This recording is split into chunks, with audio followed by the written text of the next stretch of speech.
నమస్తే తెలుగు న్యూస్కి స్వాగతం. కేసీఆర్ కుటుంబ వివాదం ఒక పక్క కొనసాగుతూనే ఉంది. కుటుంబంలో నుంచి కుటుంబం లాంటి పార్టీల నుంచి కవితను బయటికి పంపించేశారు. ఇప్పుడు ఇక కవిత ముందున్న స్టెప్ ఏంటి, నెక్స్ట్ ఏంటి అనేది త్వరలోనే ప్రకటిస్తామని అంటున్నారు. అయితే దీని అంతటి వెనుక రేవంత్ రెడ్డి ఉన్నాడనేది కవిత ఆరోపణ. నిన్న హరీష్ రావు, సంతోష్ రావు వెనుక ఆయనే ఉన్నాడు. హరీష్ రావు, రేవంత్ రెడ్డి ఒకే ఫ్లైట్లో జర్నీ చేశారు, కాళ్ళు పట్టుకున్నాడు రేవంత్ రెడ్డి హరీష్ రావు అంటూ మాట్లాడుతూ వచ్చింది. అయితే వెంటనే రేవంత్ రెడ్డి రియాక్ట్ అయ్యారు. నిన్న ఈ చెత్తగాళ్లతో కలిసి ఉండాల్సిన కర్మ నాకేంటి, మీ చెత్తకు పోయి మీలాంటి వాళ్ళతోనే నేను పెట్టుకుంటాను, మీలాంటి వాళ్ళ వెనకే నిలబడతానా, నేను ఈ 5 కోట్ల తెలంగాణ ప్రజలతో నిలబడతాను, మీ వెనకాల ఎందుకు నిలబడతానంటూ మాట్లాడుతూ ఒక అంశాన్ని ప్రస్తావించారు. అందరికీ టచ్ అయింది ఆ అంశం. తెలుగుదేశం పార్టీ ఒక అద్భుతమైన పార్టీ. అలాంటి పార్టీనే కొంతమంది కుట్రల వల్ల తెలంగాణలో ఇబ్బందులు పడుతూ ఉంది. మరి మీలాంటి వాళ్ళని ప్రకృతి చూస్తూ ఉంటుందా? ప్రకృతి తన పని తాను చేసుకుపోద్ది కదా, ప్రకృతి ఎందుకు చూస్తూ ఉంటుంది అనేది రేవంత్ రెడ్డి మాట్లాడింది. మొదటిగా ఇక్కడ 2 ప్రశ్నలు ఉన్నాయి. ప్రకృతి ఒకవేళ చూడాల్సి వస్తే కేసీఆర్ కుటుంబాన్నేనా, ఇంకా ఏమేం చూడాలి? ప్రకృతి తన పని తాను చేసుకుపోవాల్సింది ఏ అంశాల్లో ప్రకృతి చేసుకోపోవాలి, చూస్తూ ఊరుకోకూడదు. 2, ఒక జాతీయ పార్టీకి ఒక రాష్ట్రంలో ముఖ్యమంత్రిగా ఉన్న రేవంత్ రెడ్డి ఇదే రాష్ట్రంలో ఎదగాలనుకుంటున్న ఇంకొక పార్టీ గురించి, ఒక అద్భుతమైన పార్టీ, ఎందరో నాయకుల్ని తీర్చిదిద్దిన పార్టీ అని, ఒక పార్టీ గురించి అద్భుతమైన పార్టీ అని పొగడడం బహుశా దేశ చరిత్రలో ఇదే కావచ్చేమో. ఒక పార్టీకి ముఖ్యమంత్రిగా ఉంటూ ఇంకొక పార్టీని పొగడడం. అఫ్కోర్స్ ఆయన ఆ పార్టీలో నుంచి వచ్చి ఉండవచ్చు గాక, కానీ ఇప్పుడు ఆయన ఉన్న స్థానం ఏ ఎమ్మెల్యేనో, ఏ ఎంపీనో, ఏ మంత్రినో కాదు, ఏకంగా ముఖ్యమంత్రి. ఆయన మాట్లాడడం ఏంటి? గతంలో పీసీసీ అధ్యక్షుడు చేసి ఆ తర్వాత ముఖ్యమంత్రి అయిన వ్యక్తి, కంప్లీట్గా పార్టీకి కట్టుబడి లాయల్గా ఉండాల్సిన వ్యక్తి కదా, ఇంకొక పార్టీని అద్భుతమైన పార్టీ అని పొగడడం ఏంటి? ఈ 2 అంశాల మీద అడసవల్లి శ్రీనివాసరావు గారితో మాట్లాడదాం. నమస్కారం శ్రీనివాస్. నమస్కారం అండి. మొదట ఈ 2 అంశాలను తీసుకున్నప్పుడు, ప్రకృతి చూస్తూ ఊరుకోదు, ప్రకృతి తన పని తాను చేసుకుపోద్ది అని రేవంత్ రెడ్డి మాట్లాడారు. అయితే ప్రకృతి చూస్తూ ఊరుకోకూడని అంశాలు ఇంకేమున్నాయి? యాక్చువల్గా తెలుగుదేశం పార్టీ గురించి ఇవాళకి కూడా కొంతమంది వాళ్ళు జర్నలిస్టులు అవ్వచ్చు, తెలంగాణ ఉద్యమకారుల ముసుగులో ఉన్న మేధావులు అయి ఉండొచ్చు. వీళ్ళందరూ కూడా అంటే కేసీఆర్ గారు వాళ్ళు రాజకీయ పార్టీ పెట్టుకున్నాడు కాబట్టి వాళ్ళు మాట్లాడతారు సహజంగానే. మిగతా వాళ్ళు కూడా చాలామంది తెలుగుదేశం పార్టీ గురించి, లేకపోతే కులం గురించి, చంద్రబాబు గారి గురించి, ఎన్ రావణ గారి గురించి చాలా దారుణంగా మాట్లాడతారండి. నిజంగా వాళ్ళు బడుగు బలహీన వర్గాలకి, అన్నార్తులకి, అనాథలకి మేలు చేసేవాళ్ళు, వాళ్ళ గురించి వాళ్ళ బాధలను అడ్రస్ చేసేవాళ్ళు అయితే కనుక తెలుగుదేశం పార్టీ గురించి వాళ్ళు పల్లెత్తి మాట అనకూడదు, నిజంగా పొరపాట్లు చేస్తే కూడా. ఎందుకంటే మన దేశానికి స్వాతంత్రం ఆగస్టు 15, 1947 వస్తే తెలంగాణకు విముక్తి 1948 సెప్టెంబర్ 17 వచ్చింది. అసలైన స్వాతంత్రం 1983 జనవరి 5న జరిగిన ఎన్నికల్లో, అదే నెల జనవరి 9న ప్రమాణ స్వీకారం టీడీపీ చేసిన తర్వాత స్వాతంత్రం వచ్చింది తెలంగాణకి ప్రత్యేకించి. ఎందుకంటే అవాళ ఎన్టీ రామారావు గారు ముఖ్యమంత్రిగా ప్రమాణ స్వీకారం చేసిన తర్వాత రాజకీయాన్ని గడీల నుంచి, దేవుడీల నుంచి ఓడలకు తీసుకొచ్చాడు ఆయన. బడుగు బలహీన వర్గాలకు వేదికగా, వాళ్ళ గొంతుగా మార్చాడు పార్టీని. పటేల్ పట్వారీ వ్యవస్థల గురించి వాళ్ళు చాలా తేలిగ్గా మాట్లాడుకుంటున్నారు, కానీ వాళ్ళు గుప్పిట్లో పెట్టుకుని భూమిని ఎంతటి వాడినైనా సరే నేలను రాయించేసేవారు. పటేళ్ళు అయితే వాళ్ళ ముందు చెప్పులు వేసుకు తిరగటం కూడా లేదు. ఆ దౌష్ట్యాలు దుర్మార్గాలు మీకు తెలియదు, మీ తరానికి తెలియదు, ఆనాటి తరానికి తెలుసు. అది ఆ విముక్తి సర్దార్ వల్లభాయ్ పటేల్ గారు విముక్తి కలిగిస్తే సైనిక చర్య ద్వారా, ప్రజాస్వామ్యం ద్వారా కాంగ్రెస్ మహావృక్షాన్ని కోకట వేళతో పెకలించి ఎన్టీ రామారావు గారు స్వాతంత్రం తీసుకొచ్చాడు తెలంగాణకి. ఖచ్చితంగా స్వేచ్ఛ, దొరతనానికి చరమగీతం పాడాడు ఆయన. అంటే ఈ మాట తెలంగాణ ప్రజలు ఒప్పుకోవాల్సిందేనా? ఎందుకంటే వాళ్ళు ఒప్పుకున్నారా? ఎన్టీ రామారావు 2 రూపాయలకి కిలో బియ్యం మొట్టమొదటిసారి వరి అన్నం పరిచయం చేసింది ఎన్టీఆర్ అనేలాంటి అర్థం వచ్చేలా కొంతమంది మాట్లాడితే, కొంతమంది జర్నలిస్టులు, కొంతమంది విశ్లేషకులు దీన్ని వ్యతిరేకించారు. అంటే ఎన్టీఆర్ రాకముందు మేము వరి అన్నం తినలేదా, మాకు తెలియదా అని అంటూ మాట్లాడుతూ వచ్చారు. అలాగే అది మరీ అతిశయక్తో దాన్ని వచ్చిన తర్వాత 2 రూపాయలు అన్నం బియ్యం తినకపోవడం ఉండదండి. చాలామంది చెప్పుకున్నారు 2 రూపాయలకి కిలో బియ్యం అందుబాటులోకి వచ్చిన తర్వాత రేషన్ కోటాలో మంచి బియ్యం వచ్చేటప్పటికి బియ్యం తెచ్చుకున్నారు. ఇప్పుడు చాలామందికి విదిలించేవారండి సంక్షేమ పథకాలు. అంటే సంక్షేమానికి ఆద్యుడైన పక్కా ఇళ్ళు కానీ, జనతా వస్త్రాలు కానీ, 2 రూపాయల కిలో బియ్యం కానీ, ఆడపిల్లలకి ఆస్తి హక్కు కానీ, ఇలాగ అనేక కార్యక్రమాలు సంస్కరణలు తీసుకొచ్చి అంటే కమిట్మెంట్తో ఉండేవాడు పేద ప్రజల పట్ల. అది ఆటోమేటిక్గా వాళ్ళకి మన గుండెల్లోకి వెళ్ళిపోయాడు ఆయన ఎన్టీ రామారావు గారు. దాన్ని వీళ్ళు బయటికి తీసుకొద్దామన్నా తీసుకురాలేరు, విశ్వప్రయత్నం చేశారు. ఇవాళకి కూడా ఆయన మీద రకరకాల ట్రోలింగ్లు చేస్తూ ఉంటారు. ఇది తెలంగాణ ప్రజల మదిలో ఉంది. ఆ తర్వాత అంతరించింది. మీకు గమనించాల్సింది ఏంటంటే వాళ్ళు అక్కడే ఉంటారు కదా, కానీ చరిత్ర పుటల్లో ఇంకా అలాగా ఎన్టీ రామారావు గారు ముద్ర అయితే ఉంది. ఇవాళ కేసీఆర్ గారు అదే పార్టీ నుంచి వచ్చాడు. అనేక మంది ఇవాళ రాజకీయ ముఖ చిత్రం మీద తారలుగా వెలుగుతున్న సీనియర్ నాయకులందరూ కూడా తెలుగుదేశం పార్టీతో ఎంతో కొంత టచ్లో ఉన్నవాళ్ళే. ఎప్పుడోకప్పుడు ఆ పార్టీ నుంచి పోటీ చేసిన వాళ్ళు కానీ, ఆ పార్టీతో అరంగేట్రం చేసిన వాళ్ళు కానీ, ఆ పార్టీలో తర్వాత జాయిన్ అయిన తర్వాత పదవులు పొందిన వాళ్ళు కానీ అనేక మంది ఉన్నారు, మెజారిటీ ఉన్నారు. ఇది మళ్ళా రెండోసారి ఏం జరిగిందంటే, తెలంగాణ ఉద్యమం మలి ఉద్యమం ప్రారంభమైన తర్వాత కేసీఆర్ గారు డెఫినెట్గా 10 ఏళ్ల పాటు అధికారంలోకి వచ్చాడైనా. మీకు ఇక్కడ ముఖ్యంగా గమనించాల్సింది ఏంటంటే ఉద్యమ తీవ్రత, ఉద్యమం మహోజ్వలంగా సాగింది ఇక్కడ. అవును కదా, 29 నుంచి 14 వరకు ఒక రేంజ్లో సాగింది. 24 నుంచి 29 వరకు పశ్చిమోహం చేశారు కాంగ్రెస్ వాళ్ళు. వచ్చిన వెంటనే తెలంగాణతో పొత్తు పెట్టుకుని, టీఆర్ఎస్తో పొత్తు పెట్టుకుని గెలిచి రకరకాల విన్యాసాలు చేసి ఆ పార్టీని సమాజహత్తం చూసి 2004 నుంచి 2009 వరకు ఆ పార్టీ సమాజహత్తం చూసి రాజీనామా చేస్తే బై ఎలక్షన్లో కొన్ని టీడీపీ, కొన్ని కాంగ్రెస్ గెలిచినాయి. కొంతమందిని 7 పార్టీలో చేర్చేసుకుని చాలా విన్యాసాలు చేశారు. రాజశేఖర రెడ్డి విధ్వంసం చేశాడు. తర్వాత 2009లో టీడీపీతో పొత్తు పెట్టుకున్నారు, అయిపోయింది. ఉద్యమం పెరిగిన తర్వాత టీడీపీని టార్గెట్ చేశారు వాళ్ళు. కాంగ్రెస్ జాతీయ పార్టీ వాళ్ళు ఉండొచ్చు అంటే ఇక్కడ.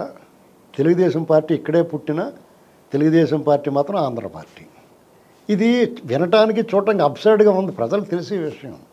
అందుకనే 2014లో రాష్ట్ర విభజన జరిగిన తర్వాత కూడా మీకు 20 సీట్లు వచ్చినాయి వాళ్ళకి. అవును, బీజేపీ కూటమికి, టీడీపీ బీజేపీ కూటమికి. కాంగ్రెస్కి 19 వచ్చినాయి. అంటే మీరు ఓట్లు సీట్లు గణనీయమైన స్థానాల్లో సంపాదించారు లేదా? అంటే అంత ఉద్యమ తీవ్రత ఉంటే ఈ పార్టీ మా వాళ్ళు కాదు, వీళ్ళు ఆంధ్ర వాళ్ళు ఏంటంటే ఇంకో అంతరిక్షంలో ఉన్న వాళ్ళ నిన్నటిదాకా కలిసిమెలిసి ఉన్న సోదరులు, ఆ భావం ప్రజల్లో ఉంది. ఇక్కడ మీరు ఇంకోటి గమనించాలి, 2004లో సమైక్యవాదంతో చంద్రబాబు నాయుడు గారు అధికారంలో అది ఎన్నికలకు వెళ్ళాడు, ఓడిపోయాడు. సమైక్యవాదంతో ఎన్నికలకు వెళ్ళాం, మనం ఓడిపోయాం. కాబట్టి 2009 నాటికి తెలంగాణకు మద్దతు ఇచ్చి వెళ్ళాడు ఆయన. తెలంగాణ పార్టీతో పోటీ చేశారు కదా, పోటీ చేశాడు. అప్పుడు మళ్ళీ ఓడిపోయాడు ఆయన. ఏ నిర్ణయం తీసుకోవాలి అని చెప్పండి మీరు? సమైక్యవాదంతో వెళ్ళినా ఓడించారు, తెలంగాణ వాదాన్ని సమర్థిస్తూ వెళ్ళినా ఓడించారు ప్రజలు. అంటే ప్రజల మనోభావాలు ఎలాగున్నాయని అర్థం చేసుకోవాలి మీరు. అప్పుడు ఆయన ఒక నిర్ణయం తీసుకుని లెటర్ ఇచ్చాడు ఈ ఉద్యమాన్ని చూసి. దాన్ని కూడా తక్కువ చేసి మాట్లాడారు. తెలుగుదేశం పార్టీ నిజంగా గొప్ప పార్టీ, రేవంత్ రెడ్డి గారు అన్న పార్టీ నేను ఏదో సానుభూతి పరుడిలా చెప్పట్లా. ఇప్పుడు కాంగ్రెస్ పార్టీని కూడా తీసిపడట్లా. ఆయన అన్నది ఏంటంటే తెలుగుదేశం పార్టీని కుట్రలు చేసి ఓడించాడు. నిజంగా ప్రజలు తరిమేస్తే అది వేరే విషయం. ప్రజల నిరాదరణకు గురైతే అది వేరే విషయం. 2018లో కూడా వాళ్ళకి 8 సీట్లో పోటీ చేస్తే 2 గెలిచారు. అంటే 25% వాళ్ళు పోటీ చేసిన దాంట్లో. ఇది మనం గమనించుకోవాలి. అంటే ఆ పార్టీ నాయకత్వం కానీ వాళ్ళు కానీ వ్యూహాత్మక తప్పిదాలు చేసటం వల్ల ఆ పార్టీని ఉద్దేశపూర్వకంగానే ఇక్కడ వాళ్ళు నిలబడలేదంతే. ఆ పార్టీని ఆ బ్రహ్మరహస్యం అది ఒక చిదంబర రహస్యం కింద ఉంది. అసలు ఏం జరిగిందో ఎందుకని వాళ్ళు ఈ పార్టీని ఎలాగా సుప్త చేతనావస్థలో ఉంచారనేటువంటిది అది ఒక చిదంబర రహస్యంగా ఉంది. ఎప్పటికీ అర్థం అవట్లా. ఇవాళకే కూడా ఆ పార్టీకి 4-5 జిల్లాల్లో బలమైన కేడర్ ఉంది. ఇంకా స్టిల్ ఇవాళ సుప్త చేతనావస్థలో ఉండడం, రేవంత్ రెడ్డి ఇలా మాట్లాడడం, అప్పుడు తెర మీదకు వచ్చిన అంశం ఓటుకు నోటు అంశం. ఆ అంశం వల్లే తెలుగుదేశం పార్టీ పారిపోయిందనేది వీళ్ళు చెప్తూ ఉంటారు. అక్కడున్న వ్యతిరేక పార్టీ ప్రతిపక్ష పార్టీ అయిన అంటే ప్రత్యర్థి పార్టీ అయిన వైసీపీ కూడా అదే అంశాన్ని ప్రస్తావిస్తూ ఉంటుంది. అంటే రేవంత్ రెడ్డి కుట్ర అంటుంది ఏంటి ఈ విషయంలో? కుట్రనా లేకపోతే ఎమ్మెల్యేలంతా ముందుగానే వెళ్ళిపోవడం? మీకు అలా కదండి. ఇప్పుడు దీని వెనకాల చాలా లోతుంది. అందరూ కూడా మనకు కనిపించేది ఏంటంటే ఓటుకు నోటు ఏం పీకుతారండి. ఓటుకు నోటు జగన్ 1,00,000 కోట్లు కొట్టేస్తే కూడా ఆడు ఏం పీకలేకపోయారు. దానికి రాజకీయ నాయకులు ఎవరు చడవరు. మీకు తెలుసా? మీకు ఇప్పుడు లెక్కర్ స్కామ్ జగన్ కూడా ఏం చదవట్లా. ఈ వ్యవస్థల మీద అన్నిటి మీద ఉన్న నమ్మకం అది. రేవంత్ రెడ్డి ఏం పీకారు, ముఖ్యమంత్రి అయిపోయాడు ఆయన తర్వాత వచ్చి. ఇప్పుడు ఈ కాళేశ్వరాలు కూడా ఏమవ్వదు వీళ్ళకి. ఎన్నాళ్ళు గుర్తుపెట్టుకుంటారు జనాల్లో.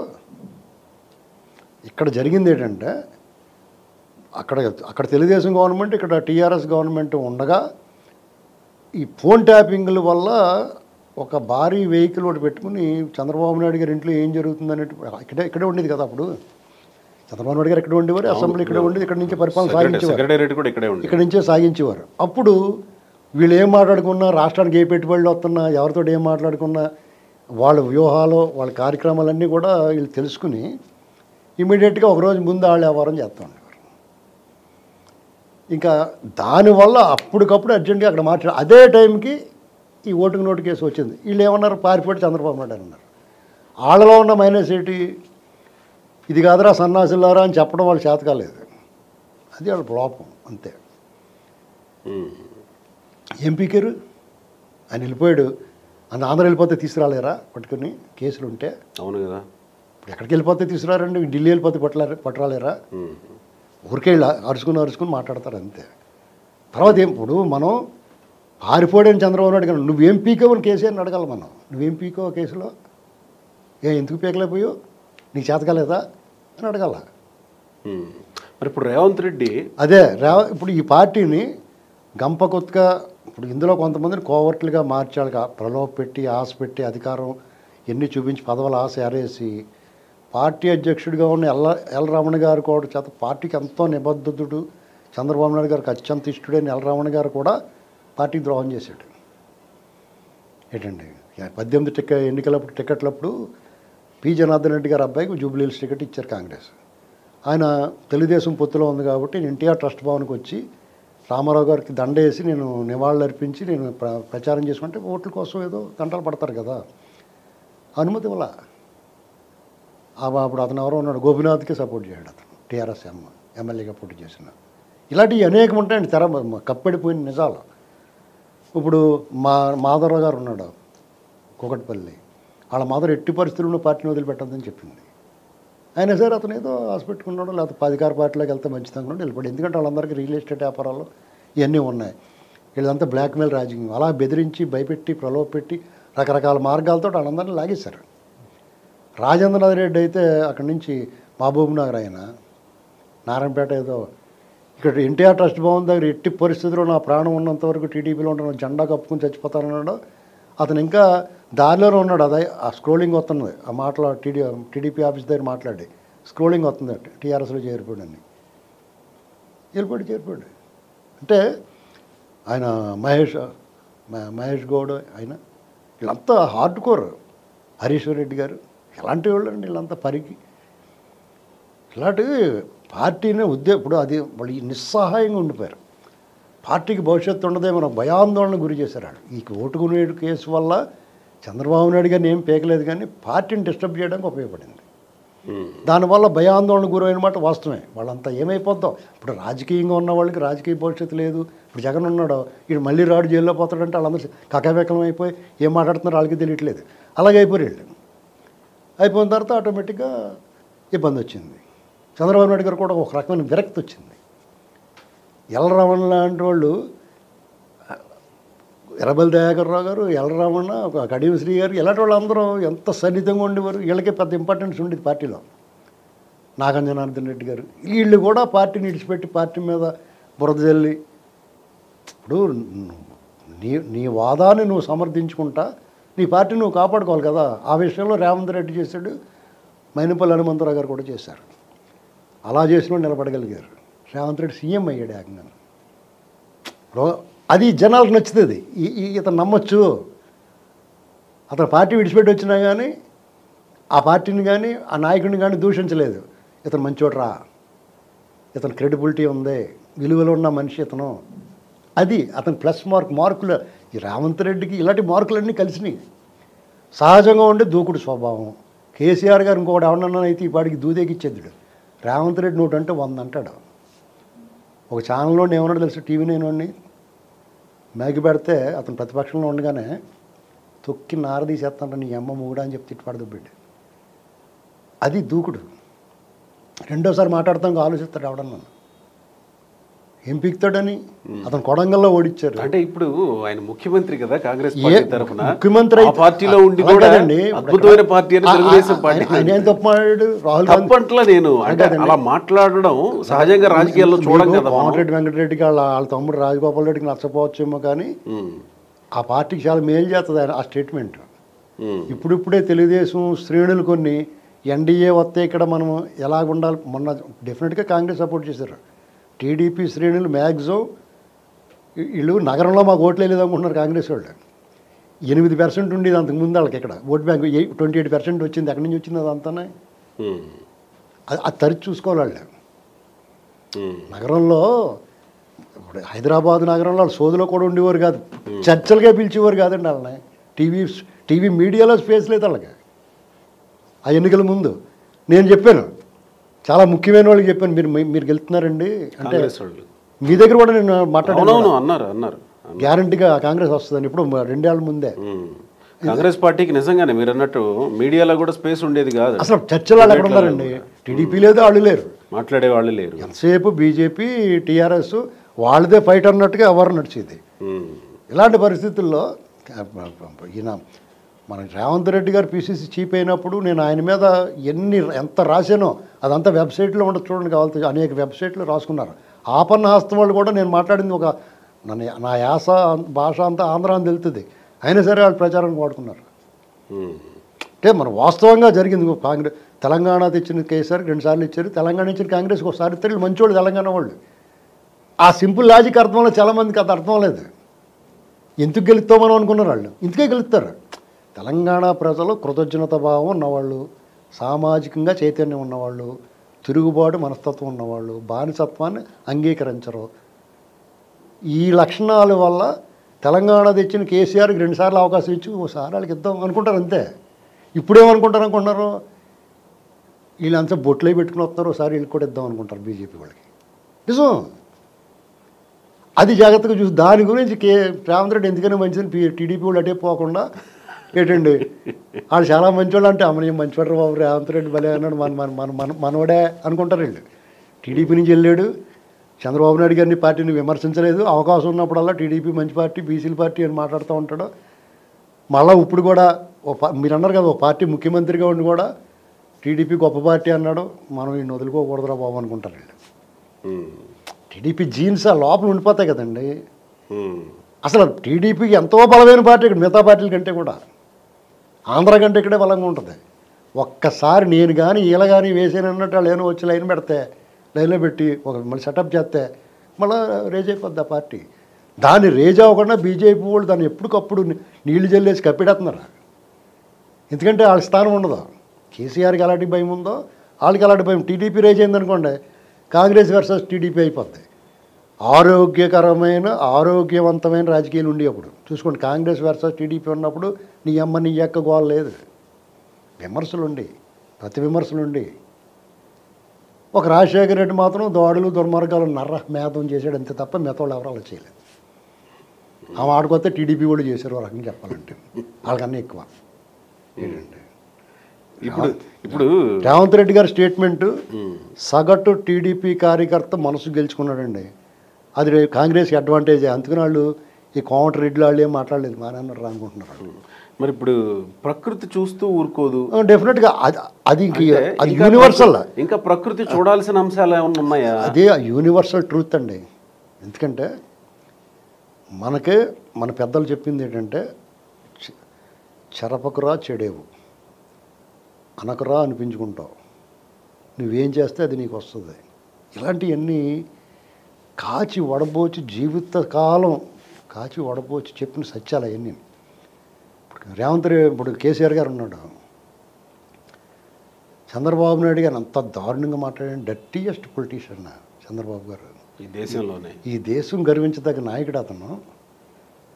ఏనాడన్నా ఇతరుల పట్ల అటువంటి తృణీకార భావం కానీ తోలనాడటం కానీ చూసారు మీరు చంద్రబాబు నాయుడు గారి నుంచి? కేసీఆర్ మాట్లాడితే నోరు బారేసుకుంటున్నాడు. ఆయన రిటర్న్ గిఫ్ట్ ఇస్తా అన్నాడు. 5 ఏళ్ల కాలానికి నీ సహచరుణ్ణి 95లో పైగా నీ గతాన్ని మర్చిపోయినోడు ఎవడన్నా జీవితంలో పైకి రాడండి. నువ్వు ఎక్కడి నుంచి వచ్చావు గుర్తుపెట్టుకోవాలా. చంద్రబాబు నాయుడు గారు చెయ్యి ముద్దెట్టుకున్నాడు. భాషా సినిమాలో రజనీకాంత్ ముద్దెట్టుకుంటారు చూడండి, మిగతా స్మగ్లర్స్ అందరూ అలా ముద్దెట్టుకుని వెళ్ళే లైన్లో నిలబడి. నీ మూలం మర్చిపోకూడదు, నువ్వు ఎక్కడి నుంచి వచ్చావో గుర్తుపెట్టుకోవాలా. నీ సహచరుడు కదా, పైకి ఏం రాజకీయాలు మాట్లాడుకున్నా అన్న అంటే మాట్లాడతావు కదా. ఇవాళకన్నా నీ నొడి విరిగిపోయిందంటూ వచ్చాయని చూసాడే లేదా? ఆ మాటలు ఎలా కనబుద్దేసింది? నీకు ఎంత కొత్త స్నేహితుడు దొంగోడు దొరికినా నీ దుష్టజన సాంగత్యం అదే దరిద్రం పట్టుకుంది. వీళ్ళందరూ రోజేంటి భోజనం వెళ్ళి అప్పుడే పట్టుకుంది. అలాగే టపాలమని లంకి తగులుకుంటుంది చూసారు సినిమాలో చూపిస్తాడా, ఏదో నమ్మకాయ దొక్కినా అన్నీ పట్టేసుకుంటుంది వచ్చి, అలా తగిలేసుకుంది. కేటీఆర్ చంద్రబాబు నాయుడుకి అరెస్ట్ అయితే ఒక ట్వీట్ ఎంతమంది మనోభావాలు గాయపడ్డాయి, దెబ్బైపోలేదా? ఇది చెప్పి రావండి ప్రమాదాలు. రాజకీయాలు ఎప్పుడు హత్యలు ఉండవు, ఆత్మహత్యలు అంటారు. టీఆర్ఎస్ పార్టీ సూసైడ్ చేసుకుంది. టీఆర్ఎస్ నుంచి బీఆర్ఎస్ కింద మార్చారు. వాళ్ళ బేస్ ఏంటి? తెలంగాణ వాదము, ఆంధ్ర వ్యతిరేకత. ఎవడన్నా గట్టిగా మాట్లాడుతుంది, ఇడు ఆంధ్ర ఓటు, నేను మళ్ళీ మాట్లాడుతున్నాను అనుకోండి, నువ్వు ఆంధ్ర ఓడు రా దొంగన కొడుకు అంటారు. నన్ను వాస్తవాన్ని వినటానికి ఇష్టపడరా. ఆ తెలంగాణ ఆత్మని చంపేసాడు అందులోంచి. నేను అభిమానించేవాడు కేసీఆర్ గారు, నాకు చాలా అభిమానం. ఆయన అంటే భలే మాట్లాడతారు, మన తెలుగువాడు అనుకుంటాను నేను. వాళ్ళు ఏమంటారు, నన్ను ఆంధ్రావాడు అంటారు. నేను ఇప్పటికేమంటాను, బీజేపీని కాంగ్రెస్ని రానివ్వకూడదు, ఎవడన్నా మనమే కొట్టుకోవాలంటాను నేను. టీఆర్ఎస్, టీడీపీ, వైసీపీ ఇల్లే ఉండాలి ఇక్కడ. మనం అంటే గౌరవం ఉంటుంది. మిగతా వాళ్ళు బాబు వాళ్ళ దగ్గరికి వెళ్ళాలంటే గొడవలు, వాళ్ళందరూ ఓటైపోతారా బాబు అనుకోవాలి. అది మానేసి బీజేపీని నాకుతారు, కాంగ్రెస్ని నాకుతారు. టీడీపీ ఎందుకు నచ్చతాళ్ళకి? ఈ రాష్ట్రానికి ఎంతో కొంత చేసింది చంద్రబాబు నాయుడు గారు. ఇప్పుడు రామారావు గారు ఆత్మగౌరవం తీసుకొచ్చాడు, ఆస్తి హక్కు కల్పించాడు ఆడబిడ్డలకి, సంక్షేమానికి ఆద్యుడిగా ఉన్నాడు రామారావు గారు. అయితే మధ్యతరగతి మోకంలో మందహాసం చూపించాడు. ఇవాళకి కూడా తరగని కానీ ఐటీ దానికి ఆయన ఆరంభం చేశాడు ఆయన. అలాంటి వాళ్ళు వద్దు నీకు.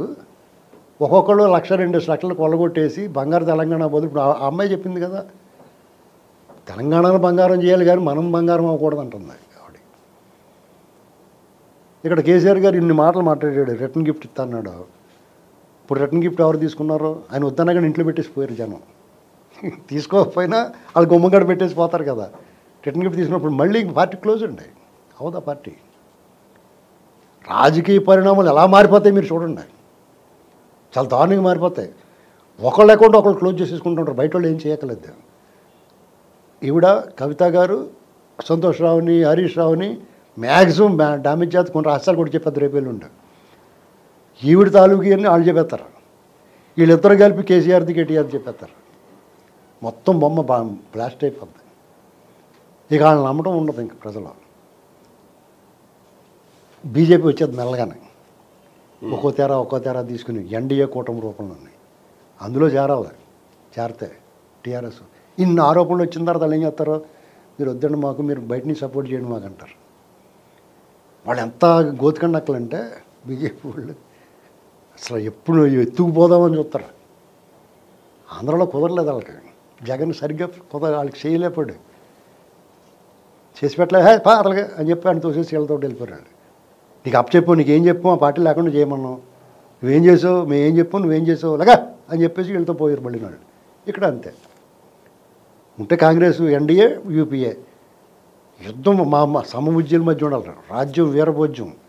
మీరేంటారు ఆ ప్రాంతీయ పార్టీలు వాళ్ళు సహాయం తీసుకుంటారు, కానీ మీ ఇక్కడ జరగబోయేది ఎన్డీఏ యూపీఏ భవిష్యత్తులో ప్రకృతి సెట్ చేసింది. అది వీళ్ళు ఎవరింటికి వాళ్ళు వెళ్ళిపోతాం చూస్తారు ఇప్పుడు అందులో ఉన్న వాళ్ళంతా.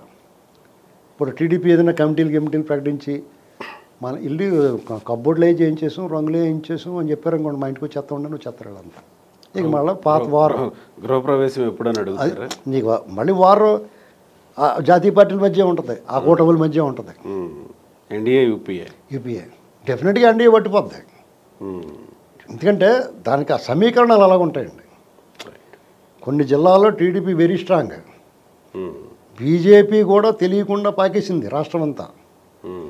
జనసేన కూడా కులబలమో లేకపోతే ఇంకో బలమో ఏదో ఉంటుంది. అది వాళ్ళని లిఫ్ట్ చేయడానికి సరిపోద్ది అది. రైట్ అండి.